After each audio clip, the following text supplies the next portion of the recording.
another risk factor to develop cancer. This promotes cancer by modifying the metabolism of carcinogens in the liver and esophagus.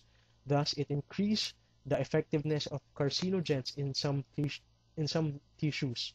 So, it alcohol damage causes damage in your liver and as well as your esophagus. That's why, with that, you are at risk to develop cancer. So, after smoking, alcohol, of course. Next would be recreational drug use. So these are drugs such as marijuana.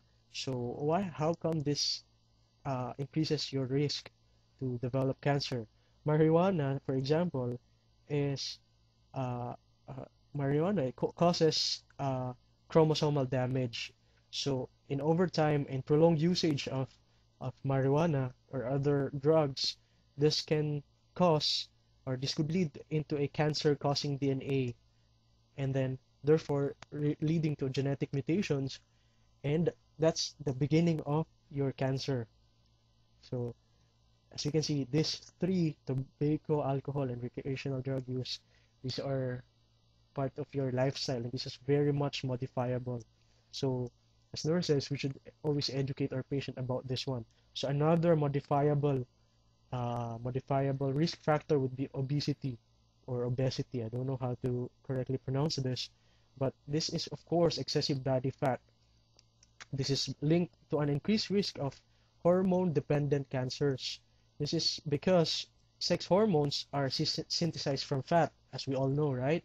So obese people have tendency to have an increased or excessive amount of these hormones, thus causing malignancies, which are more predominant in sex organs such as your ovary, endometrium, prostate, bowel, breast. So for these organs, you are at risk to develop cancers for those if you are obese or if you have excessive body fat. So lastly, for the risk factors, we have sun exposure. So as what I have mentioned, this is what part as well of occupation.